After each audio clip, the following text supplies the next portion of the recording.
தானத்தில் நிறைய வகையான தானங்கள் இருக்குது. அதில் மிகச்சிறந்த 2 என்னன்னு பார்த்தீங்கன்னா, ஒன்று கல்வி தானம், தன்னுடைய ஞானத்தை மற்றவர்களுக்கு போதிப்பது. அதே மாதிரி இன்னொன்று அன்னதானம். ஒருத்தங்க பசியோடு இருக்கும்போது நம்ம என்ன சொன்னாலும் அது கேட்காது. அதுவே அவங்க வயிறார சாப்பாடு போட்டுட்டு அதுக்கப்புறம் நம்ம ஒரு விஷயம் சொல்லும்போது அவங்களுக்கு அது புரிய ஆரம்பிக்கும். அப்படிப்பட்ட அன்னதானத்தையும் நாம் இன்னைக்கு இந்த வீடியோவில் பார்க்க போகிறோம். முதல்ல அன்னதானம். அன்னதானத்தை பற்றி சொல்லும்போது நம்ம அன்னதானம் சொல்கிறதுக்கு பதிலாக பசி ஆற்றுதல் அப்படின்னும் நாம் சொல்லலாம். இப்படிப்பட்ட அன்னதானத்தை பற்றி சொல்லும்போது இது நிறைய பழைய புராண நூல்கள்லேயும் அன்னதானத்தை பற்றி நிறைய பாடல்கள் இருக்கிறது. புறநானூறு, சிலப்பதிகாரம், மணிமேகலை, திருக்குறள், திருப்புகழ், இப்படி எல்லாத்தையுமே அன்னதானத்தை பற்றியும் நிறைய சொல்லியிருக்காங்க. மன்னர்கள் நீர்நிலைகளை பெருக்க செய்வது எதற்காக அப்படின்னு பார்த்தீங்கன்னாக்கா, மெயினாக உணவு உற்பத்தி செய்வதற்கு நீர் அவசியமாகிறது. அப்படிப்பட்ட நீரினை சேமித்து வைப்பதற்காக நீர்நிலைகளை பெருக்க செய்வது மன்னர்களின் இன்றியமையாத பணியாக இருக்கிறது. அதனாலேயே மன்னர்கள் கடவுளாகவும் அந்த காலத்தில் பார்க்கப்பட்டார்கள்.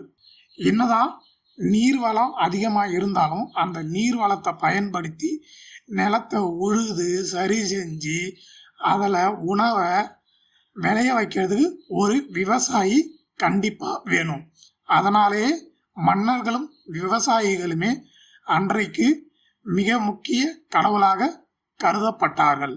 பொதுவாக பார்த்தீங்கன்னாக்கா, நம்ம ஒரு பொருளை யாருக்கு எவ்வளோ கொடுத்தாலும் இன்னும் வேணும், இது பத்தலை அப்படின்னு தான் ஆசைப்படுவாங்க.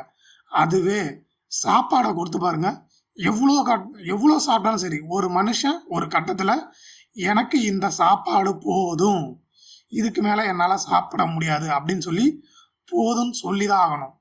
நாம் எவ்வளோதான் சாப்பிட்டாலும் கொஞ்ச நேரத்தில் மறுபடியும் நமக்கு பசி வந்துடும். அப்போது அன்னதானத்தை விட சிறந்த தானம் எது அப்படின்னு பார்க்கும்போது கல்வி தானம். அதாவது ஞானத்தை பிறருக்கு போதிப்பது. எழுத்து அறிவித்தவன் இறைவன் ஆவான் அப்படின்னு முன்னோர்கள் சொல்லியிருக்காங்க. உடல் அளவில் செய்யப்படும் உதவிக்கு ஒரு ஸ்கேல் இருக்குது, லிமிட்டும் இருக்குது. ஒரு மனுஷனுக்கு கஷ்டம்னு வரும்போது அந்த நேரத்துக்கு உதவி பண்ண முடியும், இல்லை ஒரு நாளைக்கு சப்போர்ட் பண்ண முடியும், 2 நாளைக்கு சப்போர்ட் பண்ண முடியும். அவனுடைய வாழ்நாள் முழுவதும் ஒருத்தனால சப்போர்ட் பண்ணிக்கிட்டு இருக்க முடியுமா அப்படின்னு பார்த்தீங்கன்னாக்கா கண்டிப்பாக முடியாது. அது மட்டும் இல்லை, நம்ம செஞ்ச எல்லா உதவியுமே ஏதோ ஒரு கட்டத்தில் முடிஞ்சு போகக்கூடியதாக இருக்கும். அதுவே கல்வின்றது அப்படி கிடையாது. அதனால தான் அவ்வை பாட்டி அன்னைக்கே பாட்டு பாடி வச்சுக்கிறாங்க. வெள்ளத்தால் போகாது, வெந்து அதனால் வேகாது, கொள்ளத்தான் இயலாது, கொடுத்தாலும் குறையாது, கல்வர்க்கோ மிக அரிது, காவலோ மிக மிக எளிது, கல்வி என்னும் பொருள் இங்கிருக்க உலகெல்லாம் தேடி அலைவதேனோ அப்படின்னு அவை பிராட்டி பாடல் வரிகளில் பாடியிருக்காங்க. மெய்யறிவு அப்படிங்கிறது நமது துன்பத்துக்கெல்லாம் காரணமாக இருக்கிற ஆசையை நம்மக்கிட்ட இருந்து அழிச்சிடும். ஸோ நம்ம எந்த அளவுக்கு படித்து மேன்மை அடைகிறோமோ அந்தளவுக்கு தேவையற்ற ஆசைகளை வெறுத்து நம் மனதை நாம் பக்குவப்படுத்தி கொள்ள முடியும். ஒரு ஆத்ம ஞானி விரும்பினால் எப்படிப்பட்ட சுகத்தையும் அவரால் மிக மிக எளிதாக சிரமம் இல்லாமல் அவரால் அதை அடைஞ்சிட முடியும்.